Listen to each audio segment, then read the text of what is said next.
This season, Instacart has your back to school. As in, they've got your back to school lunch favorites, like snack packs and fresh fruit. And they've got your back to school supplies, like backpacks, binders, and pencils. And they've got your back when your kid casually tells you they have a huge school project due tomorrow. Let's face it, we were all that kid. So first call your parents to say I'm sorry, and then download the Instacart app to get delivery in as fast as 30 minutes all school year long. Get a $0 delivery fee for your first 3 orders while supplies last. Minimum $10 per order. Additional terms apply.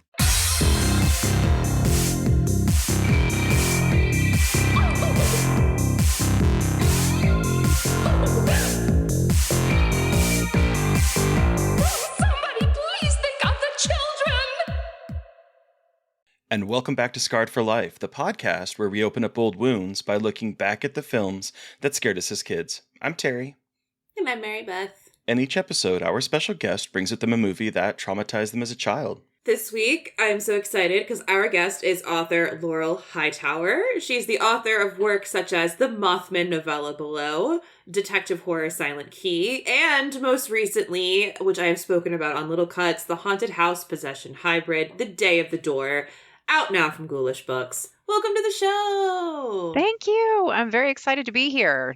We're really excited to have you. It was literally, we mentioned this off air, but it was literally so funny because Mary Beth was raving about your book on Little Cuts, our little mini-sode we do every week, and literally like in the middle of recording, getting an email about having you on. So it's just like, it's perfect. So we're really excited that you're here. See, Mindy, the publicity ghoul, she's unparalleled, you know.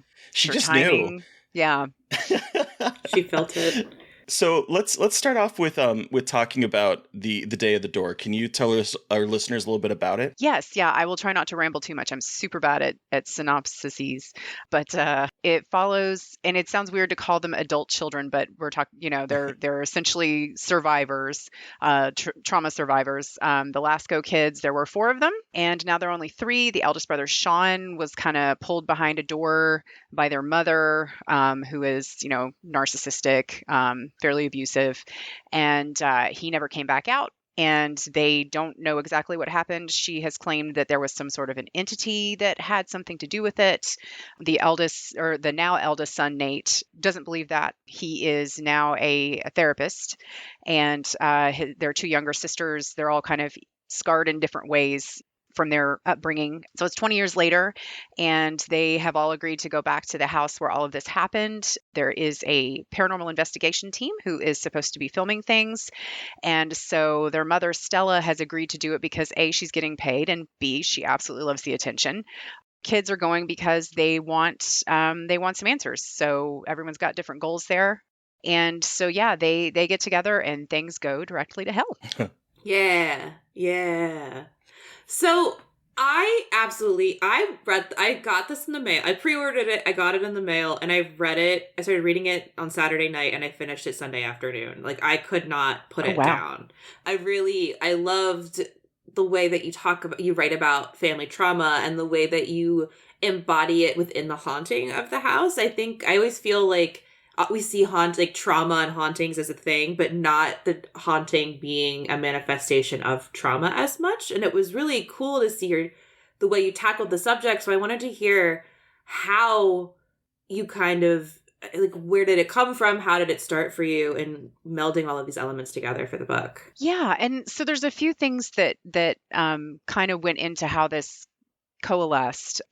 The sort of like haunting as a manifestation of trauma, that is, and I'll just go ahead and preface this by saying I totally believe in ghosts. I've seen them. I've experienced them. I believe most people when they say that they've experienced something. I am well aware that at some point I may meet some cosmic something who's like, wow, you were really gullible. None of that was anything. And that's okay. But in this existence, this is how I feel about it. And I definitely believe that emotions can influence the atmosphere. Because, if you've ever walked into a room where people are arguing, it feels heavy. And you can feel tension. I'm not sure exactly why that does it, but I've long thought okay, that could definitely stick to a place, and obviously that's not a novel concept. A lot of paranormal investigators and writers, talk about revenants, repeating and things like that. I've also dealt with some people when I was a lot younger who experienced something of like almost a more poltergeist type haunting that unfortunately I lived with them. So yay. But it left when he did. And I was like, Oh. I actually feel like, not trying to victim blame here because it definitely sucked, but it was, I very much in retrospect felt like it was something projecting from him involuntarily, which was interesting too. So yeah, I kind of, had this theory, and I had this character, Carrie Barker, the therapist slash exorcist, already planned out for another story. And then she jumped on board this one, which I feel like worked out really well. I really enjoyed having her in this one. Is she gonna be in more? Oh yeah. I love her. Okay, I just wanted to. Okay, I'm so glad. I was like, I need more of this woman immediately. Like, she's a badass. I really like Carrie. She's, the calm that I could never be, but she's, she was fun to write. But there was kind of this like working on this kind of idea and anger being a big part of it. And then I love watching ghost hunting shows and like all kinds of like paranormal stuff. So I was watching the recreation shows. I think they had like Haunted and then like Latin America Haunted. Yeah. Yeah. And kind of the premise was like these, either families or maybe roommates who lived together at the time getting together and discussing either a haunting or a possession or something that they experienced however long ago. Okay. And there's usually like a central person who experienced it the most and they're talking about it. And it does seem like a lot of times it's very positive because, they're sort of supporting each other and they're saying like, yes, I experienced that too. There were a number of situations, and unfortunately it did tend to always be a mother, where the mother would be presenting this as her being the victim and saying all these awful things I went through. And, this thing possessed me and it made me do awful things to my children. And it's still very centrist of like, it's me, I was hurt, this. And I'm, one of the episodes I'm watching, and she's got two kids, two adult daughters. The younger one is hanging on every word. She's like, yeah, I know that's the only way that could have happened. And the elder one is like, I will fucking cut you. The minute the cameras are done, like, I will cut you. And I just started thinking about it. I was like, let's just say benefit of the doubt, totally possessed. I'm a mom. I don't feel like that absolves you of keeping your children safe. So it was kind of something I wanted to explore because I think there were 2 or 3 episodes throughout the various seasons where that occurred. And I was like, that is really unfortunate. So it was just that kind of coalesced together and became this story. Whoa. Holy shit. That's crazy. Wow. That's heavy. That's heavy, man. It is. It is. Yeah. I don't tend to write. I tried with Below. I tried to just make like a straight up creature feature. And I'm like, nope, sorry. Feminist anger. Yeah. That's my thing. Bourbon and feminism. So. Oh, yeah. Well, so that actually was a question I had because we have a son and 2 daughters, and you focus primarily in the son's perspective. So I was curious why you wanted to write from his perspective versus one of the girls in the family. He just was kind of the one that was in my head. Okay. Cool. I don't think, other than possibly short stories, that I had ever written from a male perspective before. So part of it was I was like, can I pull this off? Okay. Does it sound realistic, or does it sound, like a woman's imagining of, what a man would think? So I've definitely had some, male beta readers being like, okay, yeah, not that. Okay, yes, this, which was helpful. But he just was the one who I came to my head as suffering the most, and in large part because of his anger and his, that sort of, for lack of a better term, emotional constipation of being like, no, I'm not allowed to be angry. I'm not allowed to experience these feelings because of this threat of this generational cycle. The kids don't know what caused their mother to flip out on them on regular occasions. And so since they don't know and they never learned, there's this deep fear that they won't recognize it. And so I kind of wanted to explore, that therapy angle, honestly, from his perspective. I'm a big fan of therapy. I just, it's one of those interesting things about anger. And even when your parents are doing their best, like, there's this weird thing about sort of like teaching children to repress emotions. Even like the most well-intentioned parent, if their small child is having a meltdown, the instant response is, how do I stop this? And even if it's just like, oh, I want them to feel better, how do I stop this? And that sends some messages. It sends a message that you're only lovable when you are behaving in quiet, and that your Right. emotions are something to be repressed and not expressed. And that is just, it's rampant. It's rampant. And it's really hard to unlearn. So in a way, this is also kind of me sneaking therapy into the horror reading public a little bit. Like, it's okay, guys. Be angry, cry. Yeah. Yeah. Oh.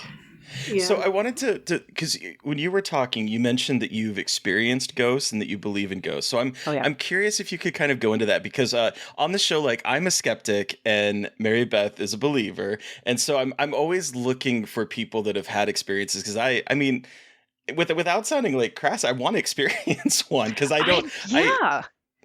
But so, like, I'm curious what it was kind of experiences you've had. Yeah, and I completely get that. I have a really, really good friend who that's his stance. He's like, "Oh, I don't really," but it's like, but you don't exactly disbelieve an individual who's telling it to you, right? But it's like, I No. still don't know that I can add this to my worldview, that I can, make this mesh in a way that like really makes me believe. I totally get that.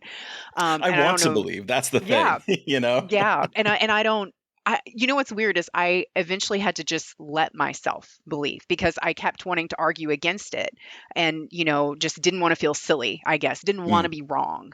Like, oh well, I'm sure someone could explain that, but there's just sort of a feeling to it, and I haven't had any like hugely major ones, but I'm Southern, so definitely been visited by family. I had an uncle who died when I was 18, and I was just starting college, and I have had just like ulcers and wretched stomach like my whole life. And I was having a lot of anxiety and sick all the time.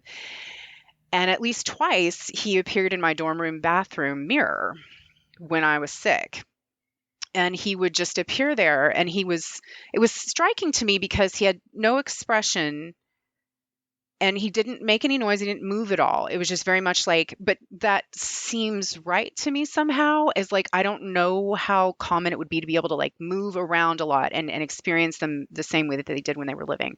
But every time he did, I would immediately feel better. My nausea would just completely go away.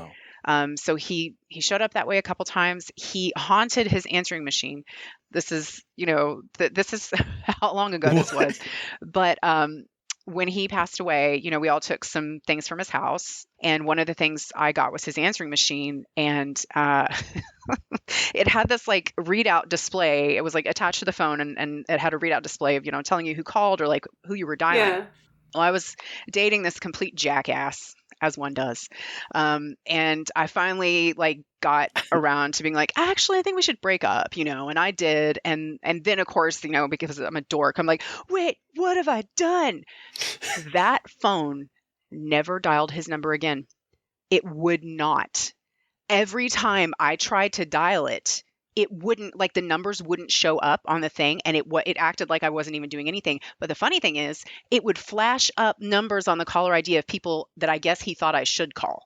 Like one of my best friends, back in, because I was in Tennessee at the time, like my mom, like my sister was like, I have some other suggestions, but you ain't getting through to this asshole. And I was just Wow. like, damn, that is opinionated, sir. But that was, very, very on point for him. Wow. So I mean, definitely, family, which I feel like there's a deep connection there. And we moved into this god awful house in Tennessee on the top of a mountain. It was only 7 years old. Like it was like fairly new construction. So you're like, wow, why would this be haunted? It was weird. It was like 3 stories, and it was just me and my mom and my sister. And so we basically each had a floor and didn't really interact that much. And, my bedroom was like weird. It had this weird little door off to the side to this strange little room. And Nope. Oh, those doors are always creepy. I know, but you have to open them, because like, do, what of if there's someone course. living in there? You gotta check it out, make sure. But I started having this sort of manifestation visit me at night sometimes. There was a street light that shone right in my bedroom window. And so I could tell when something passed in front of it. And a lot of times I would wake up with that light being blocked, and like the realization that something was kind of like leaning over me in the bed, and I could sort of see an outline of something. And it would just sort of like, without seeing it move, like it would just like be getting closer and closer and closer till I freaked out enough to like, risk reaching through it to turn the lamp on. So, at the time I'm 18, I'm a hormonal teenager. I'm like, maybe whatever. many years later, talking to my sister, and she starts telling me, she's like, okay, so this is really weird, but that house in Andersonville, there was this shadow guy that showed up. I'm like, motherfucker. So yeah, I mean, those Wow. kinds of things, which are like fairly small. It's not like this is going to change the world of the paranormal and everyone's going to accept it. But to me, I don't have any problem accepting those things. But I mean, it's big. It might not be big for the world, but that's big for you. Both of those, like that would be traumatic. One, but then the answering machine thing. I mean, that's a big thing. That's just still makes me laugh because it was just so like, and being That's incredible. about his age, I guess he was probably closer to 50, but I'm 41 now, and I'm like, as an adult, I'm like, oh my God, I so would be like, no. I love you. I'm not letting you make this decision as an adult in your life, dead or not. I'm Walking taking a from hand in beyond the this. grave. I love that. But like in a good way. Like, please no. Yeah. Like, we can't be doing this. Wow, what a champ. He was right. Oh my God, he was so right. That's so good. Wow. So before we jump into it, because I'm curious to know your horror history, but the one thing that I want to know is the cover art for your book is fantastic, and we have had Trevor Henderson on the podcast previously. Oh, isn't he wonderful? And he is delightful. So I'm curious what it was like working with him and having him design this incredibly disturbing, creepy cover. It is disturbing, isn't it? Like it's so good. Yeah, I love it. And so actually, so he did the cover for Below as well. Yeah. And with both of these, it's actually been art that he posted, just his original art, and he'll, you probably see him posting stuff online. Yep. Mm-hmm. And so, yeah, like when I sent the manuscript to Max at Ghoulish, I was like, definitely turn this down if you don't want it, but like, I want to have something out before this show. So if you think you can do it, whatever. And he's like, yeah, I mean, I'll check, I'll see. 5 minutes later, he's like, so you said it was Mothman. What do you think about this art? I'm like, we already have cover art and you haven't read the book, but awesome. So we just kind of grabbed that from him. Well, the day of the door was this horrifying picture that he posted. And I just saw it and I commented, I was like, oh my God, I want to write this. And he responded, oh my God, I think you should. 2 minutes later, Max is in my DMs. Do you really want to? And I'm like, actually I already did. I had a manuscript that I realized I was like, I hadn't really in my head put together what the creature thing would look like. And then I was like, oh God, it's this. Yes, it's this. Ew. So yeah, we just like, apparently I'm just the kind of person who like runs around asking people to buy covers for me. That's amazing. That's so cool. Oh, that's so cool that he like inspired like the final creature, because it feels good and like uncanny and nasty. And like I was reading it and my husband's like, what is going on the cover of that book? And I'm like, isn't it There are foul? no answers to that question. Like, yeah, it's just like you can't foul quite tell. and gross. It gives me like adult Scary Stories Tell in the Dark cover vibes. Yes. Yeah, that's exactly how I felt about it. I was like, ooh, yeah, this. Yeah. No, I love it, but sometimes I get posters, that people will make for events, like of my covers, and I have to be like, please don't, not this one. My child will disown me. Like, we're not allowed to hang this anywhere. Like, I can only hide it in a locked room that my son cannot access, because if he sees it, he will never sleep again. Yeah, pretty much. Yeah. So trying to be careful with that one. Of course, then I'm checking Goodreads reviews and he's like, what is that? I'm like, oh my God, no. Nothing. Don't look at my laptop. Don't look at it. Also, I will say reading this book reminded me and like made me have a lot of memories of how my childhood home was haunted. So very eye-opening and like unlocking memories. So that was weird. So incredible. Yeah, that's interesting. Yeah, it was an interesting, I was like, oh, I remember when like I heard my name being whispered and seeing things and everyone calling me crazy and like seeing my stuffed animals move and shit, but like not God. Yeah. It's crazy. That is creepy. Anyway, weird. Life's weird. Just drop that bomb. Be like, yeah.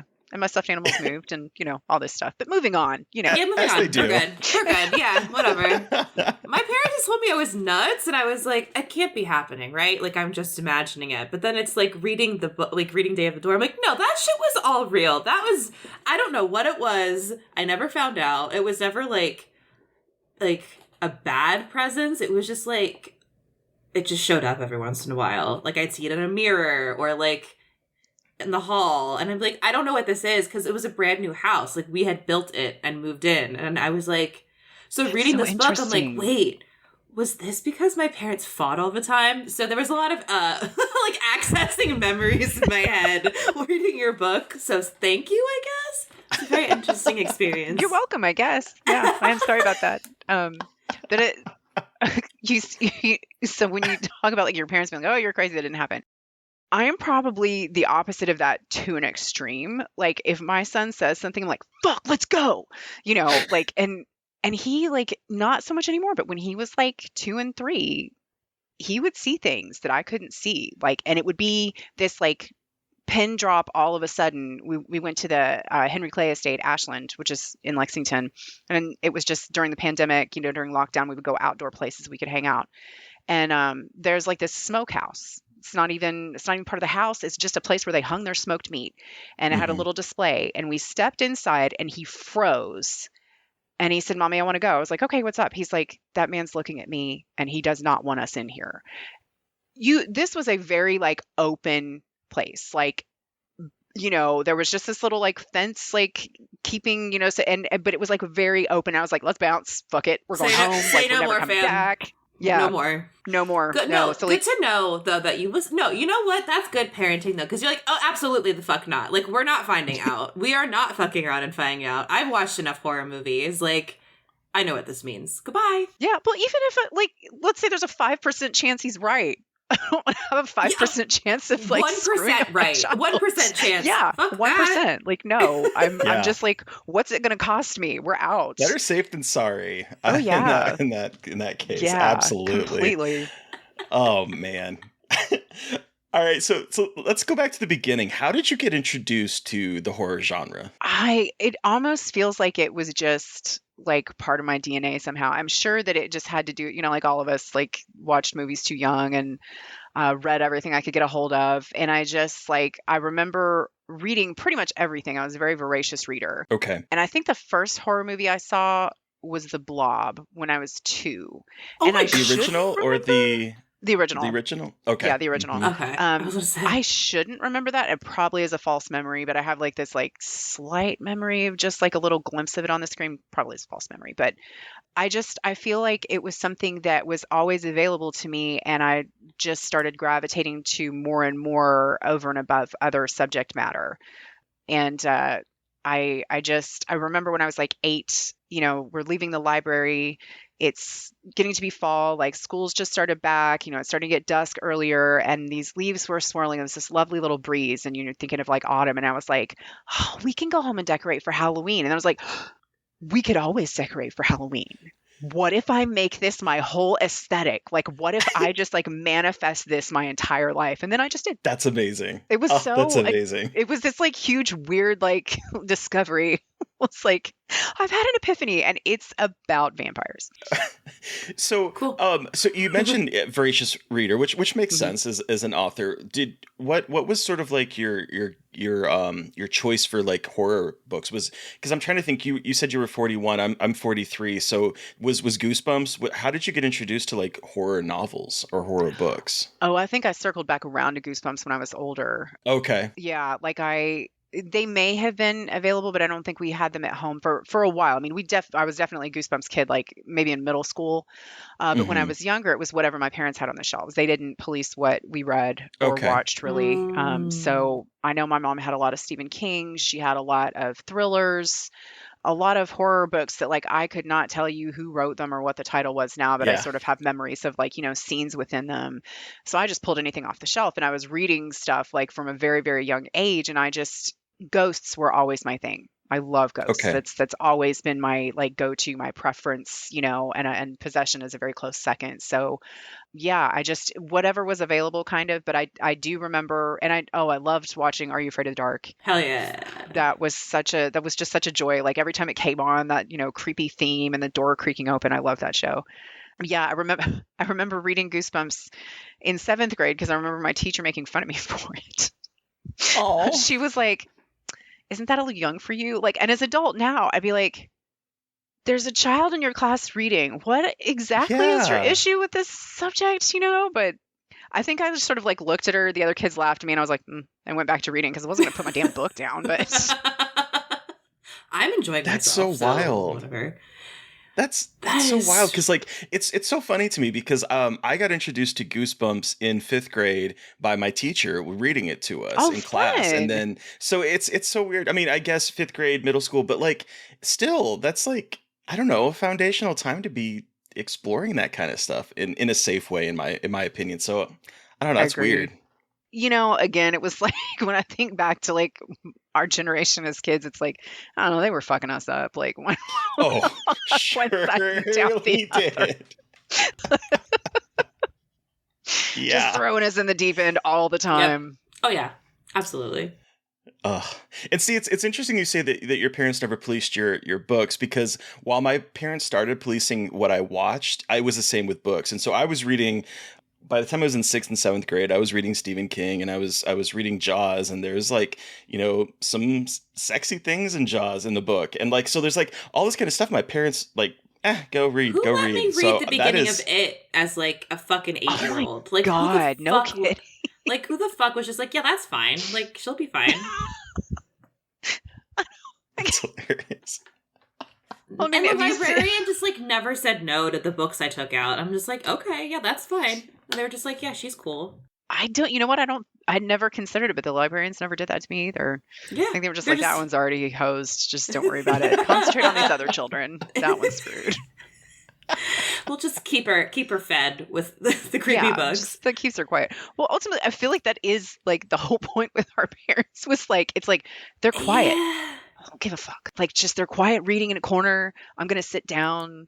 And as a parent, I do understand that to an extent. But I'm sure with my parents, it was like, because I would get hyper fixated on like what I watched. And so it would be, I would wear out the VHS tape and just keep watching it. So when I got to books, it's probably like, he's not watching the same show over and over and over again. Let him read. This is a plus.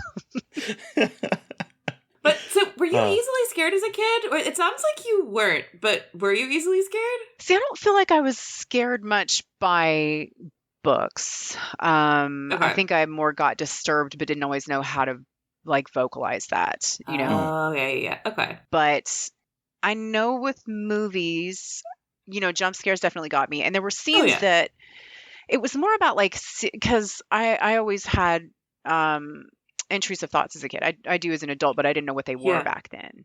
Yeah. And I was like, why is this like caught in a loop in my head? Why can't I get this out of my head? You know, like, and so stuff would kind of like stick like that. But yeah, I mean, I feel like when I got scared a lot, it was I'm doing like you, Mary Beth, now. I'm like, wait a second, flashback. I was seeing crazy things, and my parents were like, "Shut up, you're scaring your sister." I feel like that's the kind of thing that, you know, what like genuinely scared me. And then I'm like sitting there in bed, like there's definitely something looking at me out of the closet, but I've already been told to shut up tonight. So I just hope it doesn't eat me while I'm asleep. Oh. And I mean, honestly, it was probably a reflection of something like in the closet. But yeah, that was the kind I feel like I was easily scared by that kind of stuff.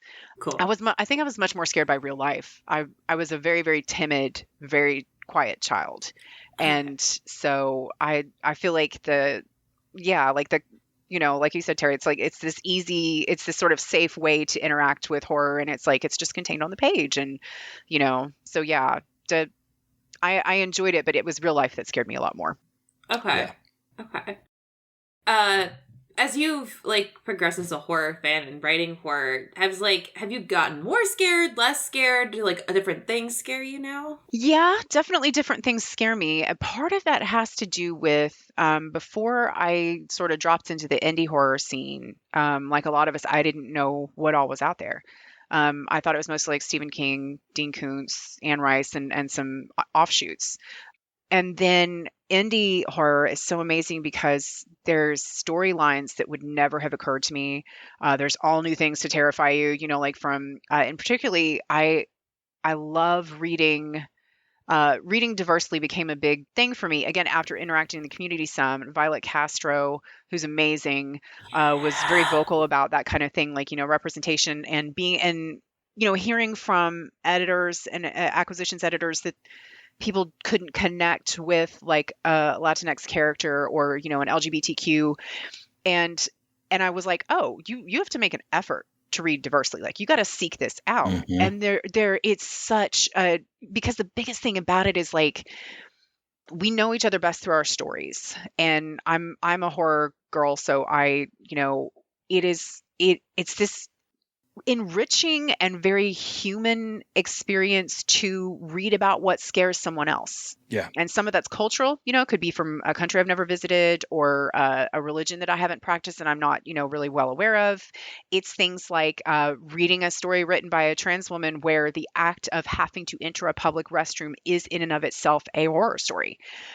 So yeah, I feel like there's different things that scare me with this broadened perspective of what all is out there.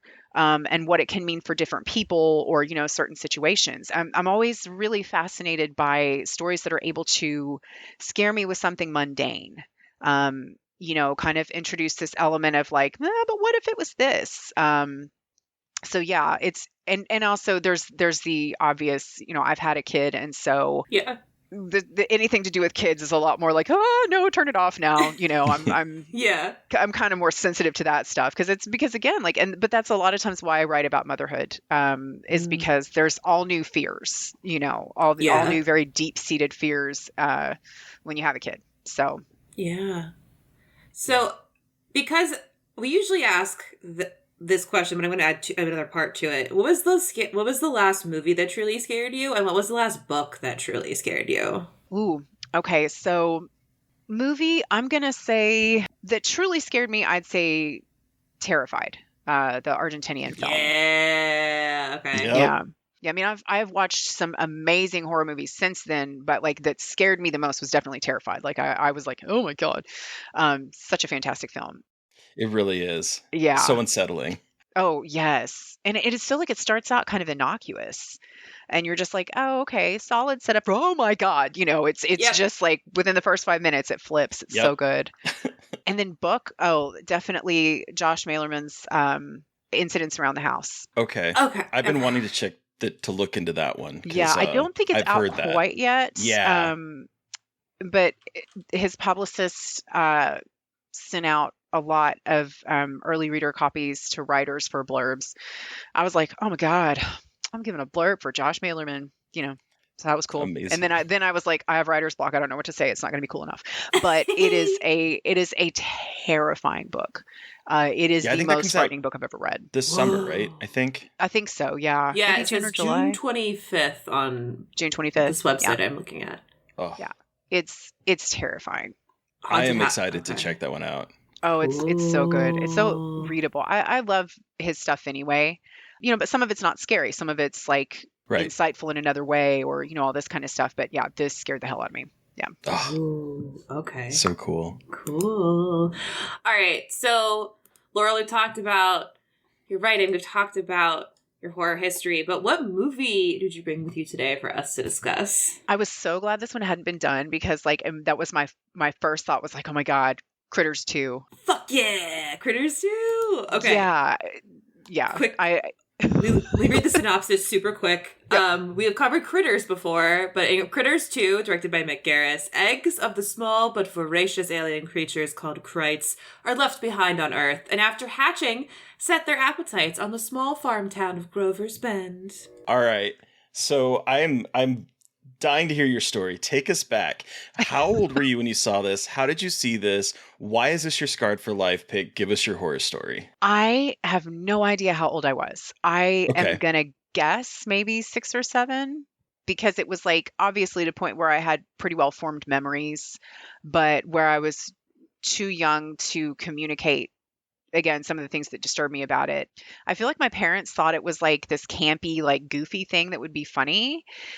Yeah. And yeah, it's horrifying. And I watched it again, which is the first time I've watched it since I was a kid, because I realized I've always been subconsciously avoiding the critter ball. That is the thing that lives in my soul. It's just it rolls over a man, and in the space of a breath, he is a juddering skeleton. Uh-huh. I feel like that was like my first like touch with mortality. I was like, oh my God, it can be gone in a second. And horribly. My skin can be gone in a half a second. No, it's just like he was breathing. less than a second ago, and now he's nothing. Yeah, no, that sent me down some dark rabbit hole. So it was the rolling ball that you Yeah. remember as a kid? Yeah. Yeah, just the way they stripped the flesh off that guy so Oh, quickly. so gnarly. That's Yeah. such a great moment. It's one of my favorite moments at watching this as an adult, and as a kid, it was one of my favorites too. Oh, really? So it didn't traumatize you. No, Which is cool. The first one traumatized me. I had nightmares about the first one, but the second one, it did not. So you hadn't seen the first one, or I don't think I've ever seen the first one, no. okay, That's awesome. wild. I probably should go back and watch that so I get, the down low on the bounty hunters and everything. I did not remember that storyline at all. I mean, I feel like That you was- actually could truly watch this one, and like, I feel like you don't really. I mean, it helps, but watching it, I was like, I guess you could have not seen Critters and kind of get the vibes. It's not too. I don't know. I mean, they do a lot of Yeah. callback stuff. Like they True, bring the that's story true. back into it, so that it, Yeah, true. so that I think you can generally pick stuff up. I believe. Yeah. That's the thing that always surprises me with the first two Critters is that it starts out in space, right? And it starts out like not on Earth. And so I always, because I think this is the first time that I've watched this movie since I was a kid. But like I always forget that the first movie in particular starts out in space, and there's bounty hunters, and there's like weird Star Wars stuff, almost like creature designs. Yeah. And then they get to Earth, and then it's more grounded in some ways, but I always forget that there are bounty hunters and there is space and there's some wacky shit in this movie. There's a lot in there. Especially Critters 2. Yeah. Critters 2 is very silly. But I love It's it. so silly. But it's very silly. Yeah, there's a lot of silliness. Lee constantly morphing into the Playboy model. Okay, so I love the bounty hunters in this and in the first one, particularly Lee, because they're kind of non-binary characters because they don't really have a gender. They see something, and what I love about this one in particular, because it continues a thing in the first one where whenever Lee sees something, they're constantly changing into it, like trying to find an identity that fits them. And so here it's like it's the Playboy model, but like it starts out with Ugg telling Charlie, like Lee needs to find the right self, can't live in the wrong self. And I was like, it's such a small moment, but it is such like a progressive moment when you think about really the way in which the is. bounty hunters are handling gender. Yeah, that really is. Because it's not it's not a reference point for them at all. No. There doesn't seem to be like, oh, well, you can't do that because of this, or you can't. It's just like, nope, whatever. Yeah. I really love that. You can't live in the wrong self. You have to find one that works. And that one might be Freddy Krueger, or it might be a Playboy model. I love that moment when Freddy Lee's Krueger standing one. outside Yeah. and is about ready to change into Freddy Krueger. I was like, Very as a kid, good. that was one of my favorite moments because I was a big Nightmare on Elm Street fan. But I love that. It still is the moment where Lee first turns into the Playboy model and like the breasts come out and the butt comes out, and then just takes off walking, kill Kreitz, completely topless. And like I was reduced to giggles watching this last night because it's just so absurd, but it's so good. The staple in the middle of it. Oh my god, the staple in the middle. That's what initially started me giggling because I did not remember that at all from a kid, but as an adult I was like just a fit of giggle of them just taking it out of the tummy and just such a good kill Kreitz. touch, because there's going to be a staple in the middle of the centerfold. So no, Lee was great. Lee was great. I loved Ugg too. I don't know who that actor was, but I kept thinking like, are you like Wish Tim Curry a little? Like, Yes. And I know it was the 80s, so I think it was supposed to be more like a rocker type dude, but I was like, just keep almost expecting you to be Tim Curry. Yeah. So in the first movie, Ugg sees a rocker on a television, like a hairband rocker, and so that's the form that he picks up, and so it continues off in this one. But that actor is Terrence Mann, and it's so weird watching this as an adult because I know him from an episode of 30 Rock, which in my life everything goes back to 30 Rock. But yeah, I remember. So I have not seen this again since I was a kid, but when I was a kid, this was the one that I would gravitate to more than the first one, because the first one scared me. The first one, even though it's funny and it is a horror comedy, it's not as silly as this one, and it's not as big. It's more contained in a farmhouse. And so that one like more terrified me as a kid. So this one I could handle a lot more. And I now that I'm thinking about it, I had this thing where when I was a kid, I would watch. Are we I all would start having watching like childhood realizations on this episode of this fucking podcast? Like, what is happening right now? Speaking of therapy, like, Jesus. Yes. I think we are, because like things are starting to come together. Because like, so I remember watching Alien, the first Alien, and I've told that story on the podcast before, and we had to turn it off after a point. And then I'd watch Aliens, and I'd be okay. It was the same thing with Psycho. There was a moment in Psycho where I couldn't handle it anymore, and I could watch Psycho 2. And so I'm pretty sure now that I'm thinking about it that there was a moment in Critters, because there's a moment in Critters that terrified me, and I'm pretty sure that we stopped watching it, and then I watched Critters 2 and it was a little bit sillier, and so I could handle it. But like the moments that stick out to me is the ball, absolutely, and rolling over the skeleton, because that as a kid was like gnarly for me, but also the Easter Bunny sequence, which to me as an adult is so fucking hilarious. But as a kid, I was like, what the fuck? I was so, that moment was seared in my head as a kid. Well, especially because like initially you're like, oh, it's kind of slapstick. It's like biting him a little bit in there, but no, it was hollowing him out. Yeah. You know, like it gets in the suit and it's just like, and you're dead. And then he goes crashing through the window, and it was horrifying. Well, and it just like, as someone raised Catholic, watching this is just very funny, because like, not that they are like saying that they are explicitly Catholic, but I just really think of like going to Catholic, the boring, somber Catholic mass, especially with the priest saying like, oh, you guys are here for like the first time of the year. And I remember all the Catholic priests shaming everyone for it all the time because they're dickheads. But I was just imagining, like, God damn, I would have loved for a fucking Easter bunny to burst through the window during Catholic Mass. Like, that just would have been incredible. Like, I would have loved that, because Easter Mass is truly the worst. Maybe we can be the Easter bunnies that we never had as children and go smashing through church windows, like winking at children as we do, like, you're welcome, and just sort of roll out the back. Like, however we can improve life. I'm like, you know what? It's not too late. It's not too late. There is some other kid sitting there right now going, damn, I wish an Easter bunny would bust through that window. Next Easter, we have time to plan. Okay. We do. Excellent. Let's do this. There should be a concentrated attack like all over the country. Oh my God. A plague of Easter bunnies descend upon churches. Are they organized? Oh my God. I want to see that news report. Reports are coming in from around the country as people dressed in Easter bunnies roll through the window, give the thumbs up to the kids, and then exit. What is this happening? Is this a new terrorist attack? Like, what? What do they want? Why are they doing this? But what I love about that sequence, though, as an adult, is when the priest is like talking about how, you know, they're entering the sepulchre. I don't know how to pronounce that word, but a man in a long white garment, and they were frightened. And that's when the man in the long white garment, as the Easter bunny, breaks through the glass. And so as an adult, I find that so fucking hilarious. But as a kid, that was the moment that stuck out for me. That like as funny or kind of more scarred you? No, as terrifying. Yeah. Yeah. Because it's an Easter bunny. Not anymore. Nope. The Easter bunny is...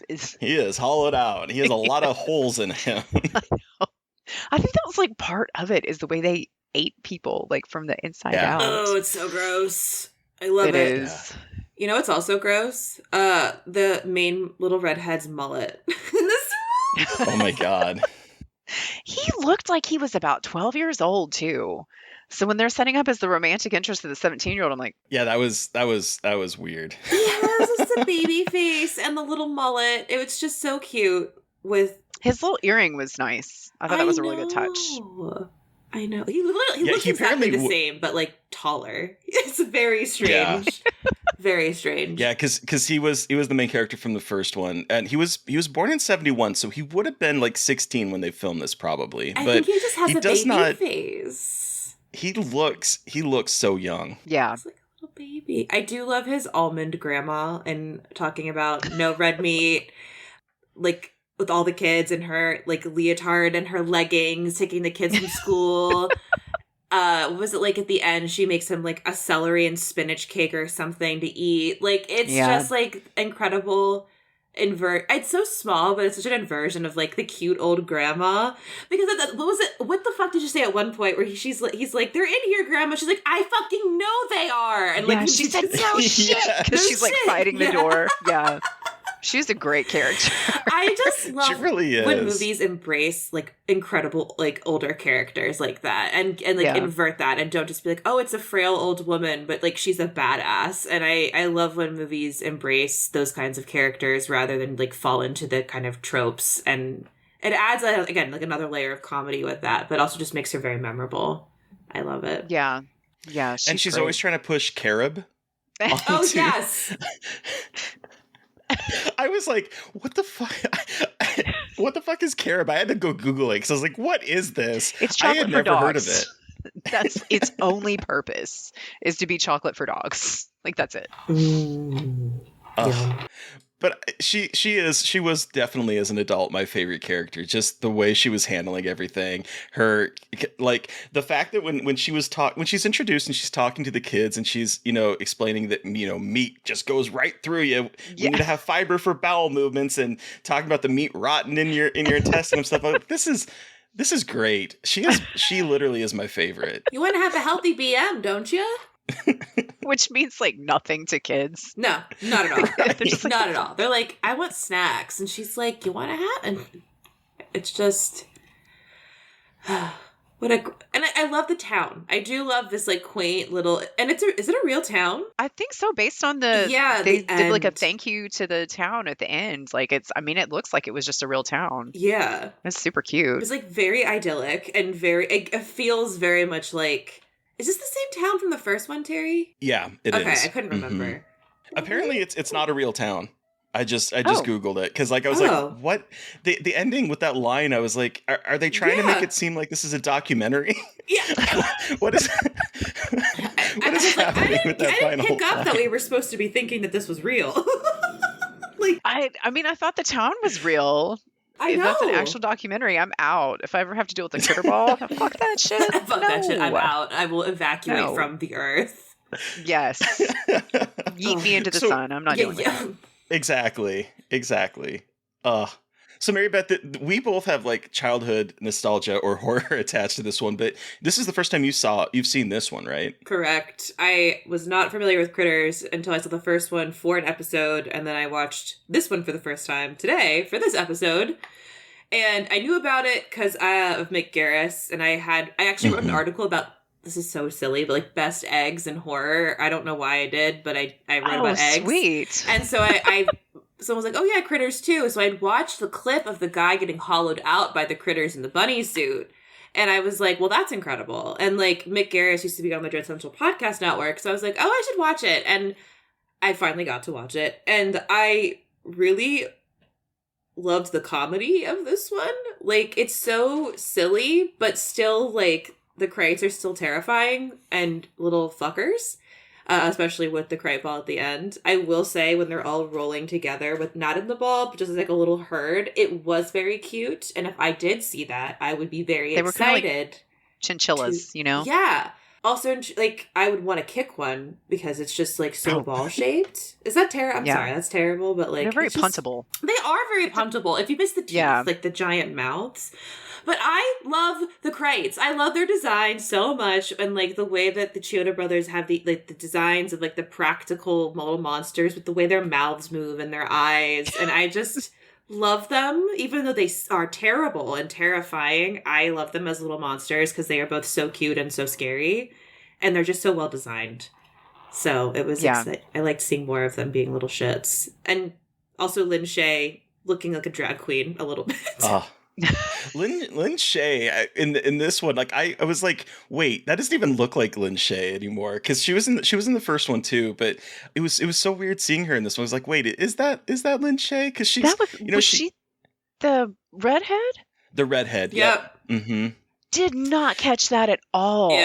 Yeah. It doesn't look like her, but she was in a lot of New Line Cinema films because her older brother is it Bob Shea? I I think it's was Bob like Shea. the director of, or the owner of New Line. So like she was in like Nightmare on Elm Street and the first Critters, and so like it's always a delight when she shows up. But like I did not recognize her initially. I have to go back and look at a still of that then. I watched Insidious for another podcast last week and was talking Ah, about her because she's just my favorite character in that. And so I'm like, damn, she's a powerhouse. This is amazing. She really is. yeah, I do love her. I also love that the Krites really like hamburgers. When they're like, cheeseburgers, no bones. I was like, they're just simple boys who just want to eat. I can identify with that. I would also roll Yeah. along the ground in search of burgers. Just shoving my face into a pile of lettuce. Yeah. I mean, there were pickles involved. Like, yes. Yeah. I mean, I'm very food motivated, so I understand the Krites quite well. Same. me too. So I love that we're talking about the hamburgers, because my favorite part of this as an adult is Hungry Heifers. And in particular, the fucking song that plays. It's so bad and incredible. Hey, little buddies, come gather round. This here's the very best eating in town. A Hungry Heifer's place to be. A lip licking good, you can take it from me. Try a bowl of burgers, some buffalo chips. Wash it all down with a moose shake. You pat your tummy and smack your lips. Suck for hours on your fingertips. That's the line that gets me, though. Yep. Suck for hours on your fingertips. On your fingertips. Yeah. It's so sexual. It really is. It really is. But I want to taste a moose shake. I need to know what a moose shake tastes like. I want one. I just love the production design of this whole stupid town. It just is so good. I mean, they wrote a whole fucking song for a fictional diner where people are chased down the road by like what look like just sentient tumbleweeds after one of them is fried in the fryer at the diner. That's fucked up. That one fucked me. That was gross. I was like, That was oh traumatic. my god.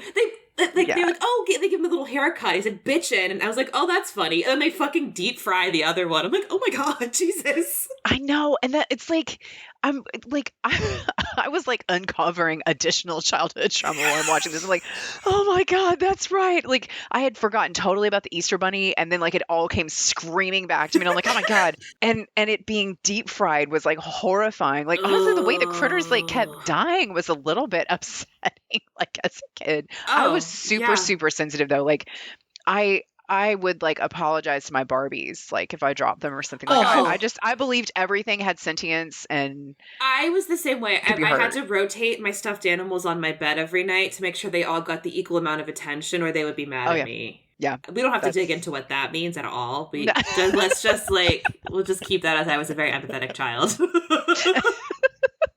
But I mean, it's like you don't want the Krites to win, but you're like, he didn't deserve to be deep fried. Okay, that was my thing. It's just like, this is one of those movies where it's like, I know they're the bad guys, but I kind of love them. And like, I feel so bad for them, even though they are 100% in the wrong. But like, I like They're just hungry, though. They're just hungry. Yeah.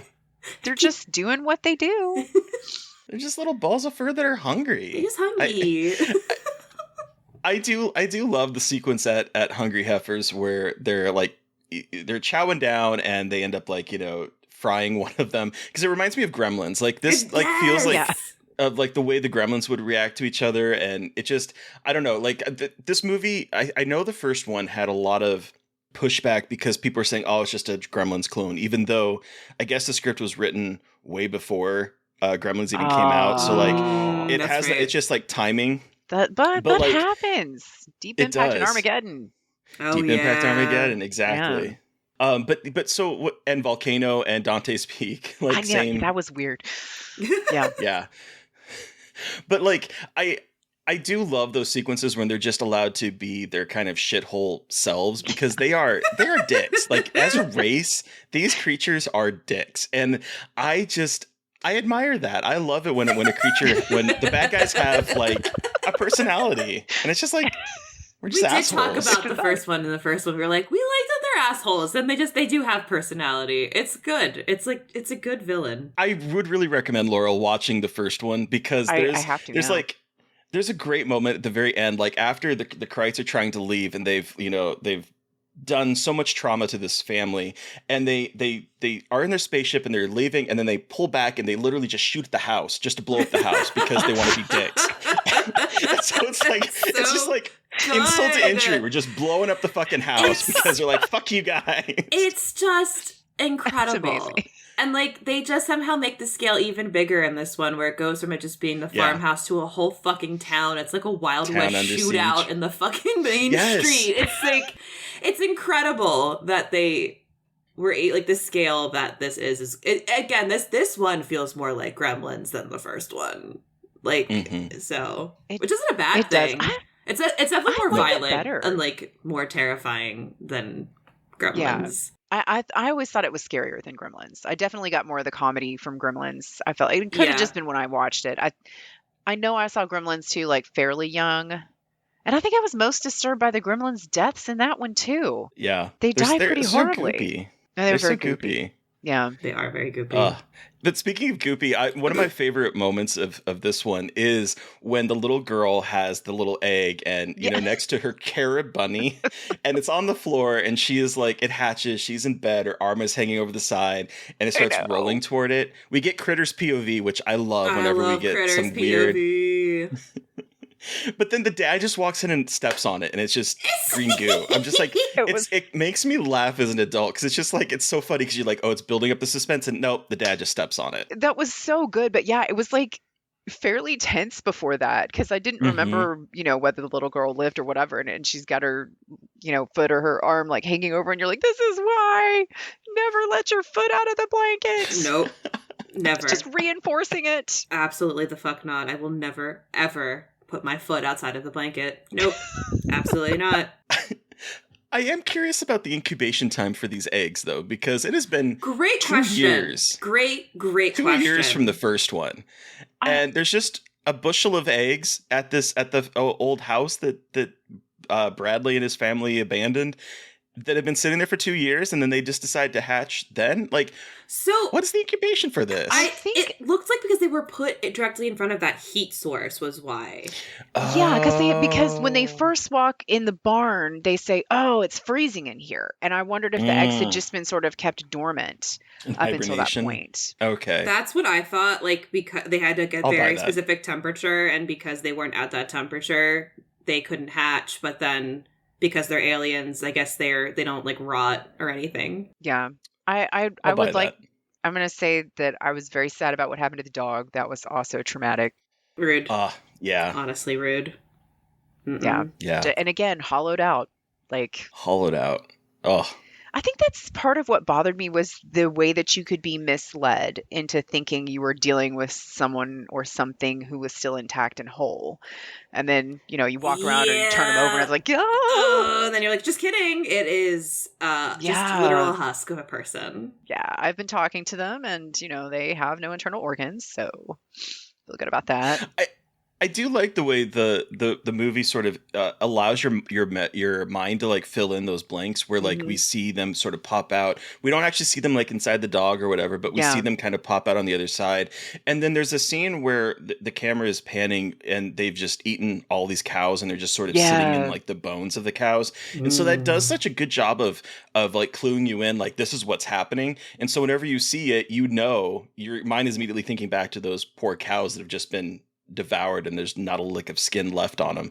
And so I love the way the movie sort of skirts around that to get the PG-13 rating, because it didn't want to go like hard R. I think it makes it hold up better too. Yeah. Because there's less to sort of age in the practical effects. So, yeah. And there's again incredible practical effects in this.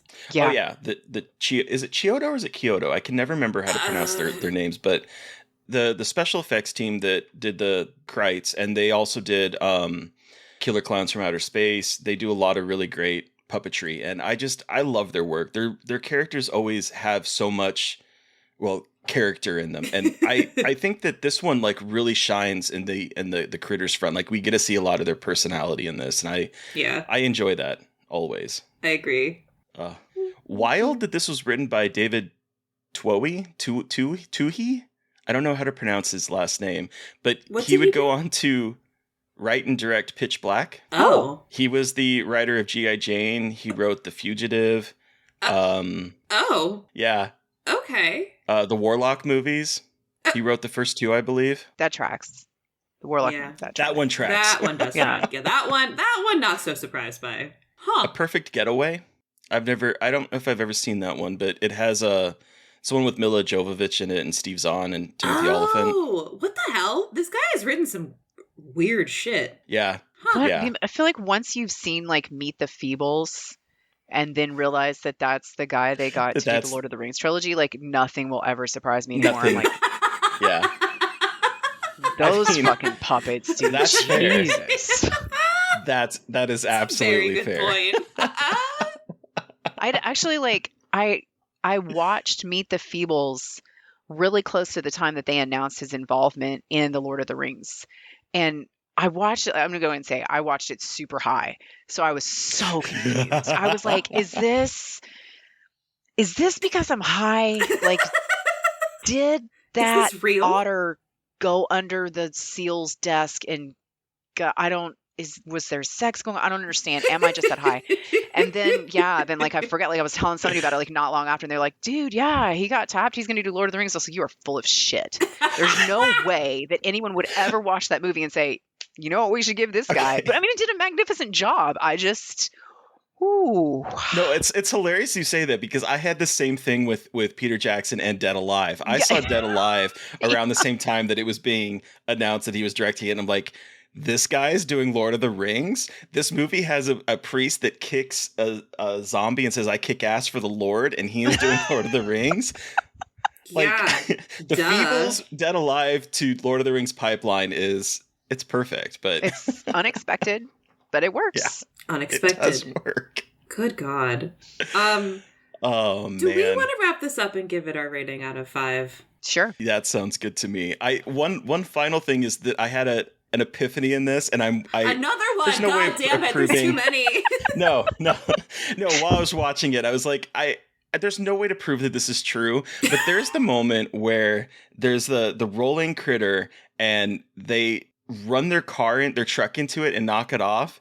And I don't know if you guys have ever, I don't know if you're a video game player, Laurel, or not, but Rocket League is a game in which you drive cars and you hit this giant ball, and it's basically soccer in your cars, and you're knocking a giant ball. And all I kept thinking about was like, is this where Rocket League came from? Oh my God. No way impossible that it is, but also I'm like, this is literally Rocket League. I'm just gonna say that's canon.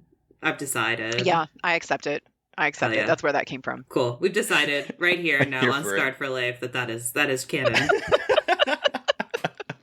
Cool. All right. So Terry, you're up first. How many dead Easter bunnies out of 5 do you give Critters 2? You know, I think I'm at a 3.5. I'm gonna cut that poor Easter bunny. That little Easter bunny right in half. Yes, it's weird because as a kid, this is the one that I would gravitate to more than the first Critters. But as an adult, I love the first Critters so much, and so for this one, it is a step below that one for me. But it's funny. It definitely takes the sequel ethos where it's like, instead of a farmhouse under siege, we're going bigger, and it's going to be a city. And I love the effects, I love the creatures, I love the giant ball. Like, that's an inspired moment where they're all coming together, and Bradley's like, it's a Critters convention. I'm like, hilarious. And then this giant ball is just rolling over people. I'm like, this is great. But for me, I love the first one a little bit more. So this is I think 3.5, and I'm cutting that poor hollowed out Easter bunny in half. He won't notice. This one, but He won't. He can't feel it. He can't feel a thing. That's terrible. But what about you?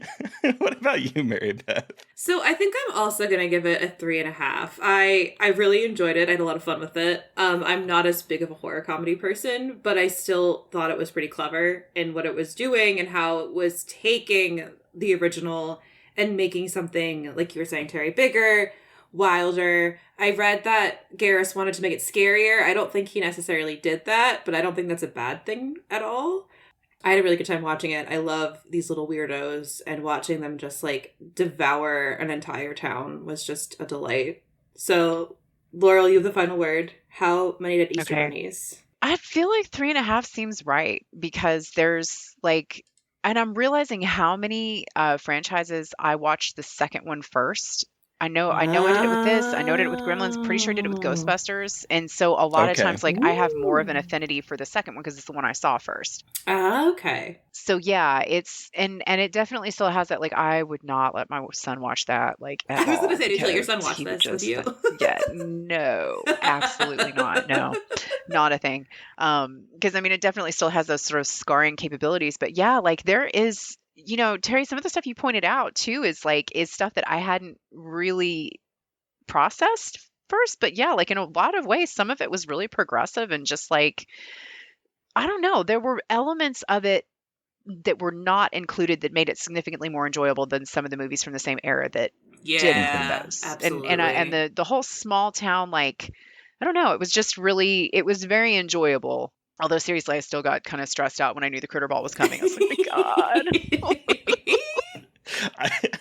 I believe that, absolutely. See, now you guys need to watch the third Critters, because that has the feature film debut of one Leonardo DiCaprio. Oh my God, that's Oh my. right. Holy shit, I did not realize totally that. forgot that. Oh, Yep. wow. I respect him more now. Directed VHS, but it was That's right. it was his feature film debut, I believe. He was in TV before that, but yeah. Wow. Good for him. What a wild series. Good for Leo. But- Very much so. But thank you so much, Laurel, for joining us to Yes. talk about Critters 2, the main course. I always forget there's a subtitle for it. The little tag there. Yeah. The main Where can our course. listeners find you? And the floor is yours to talk about whatever you want to plug. Well, thank you all so much for having me on. This was a lot of fun. Actually, I feel like we processed some things. I feel like we all feel better. We sure Yeah. did. We're gonna boy. just like cry when we're done. We're just we've released some angst. But yeah, you can mostly find me on Twitter.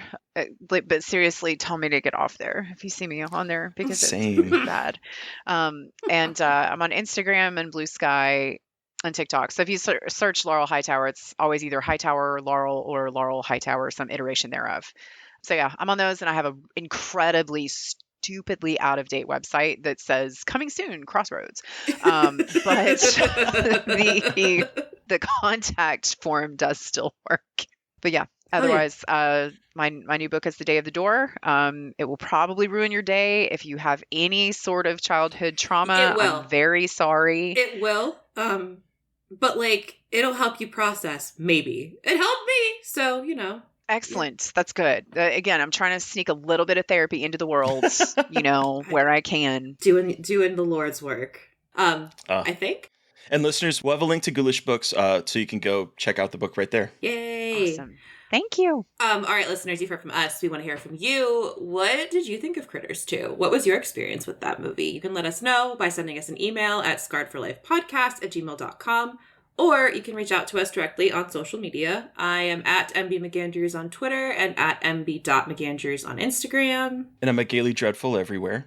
Please don't forget to follow the podcast on social media. We are at Scarred Podcast on Twitter and Blue Sky, and at Scarred for Life Podcast on Instagram. And please don't forget to review, rate, and subscribe. And if you want to help support us, we do have a Patreon. We sure do. Thank you to Eric Power for our artwork. Thank you to Sean Keller for our music. Thank you everyone for listening. Please stay safe out there, but most importantly, stay creepy. And until next time.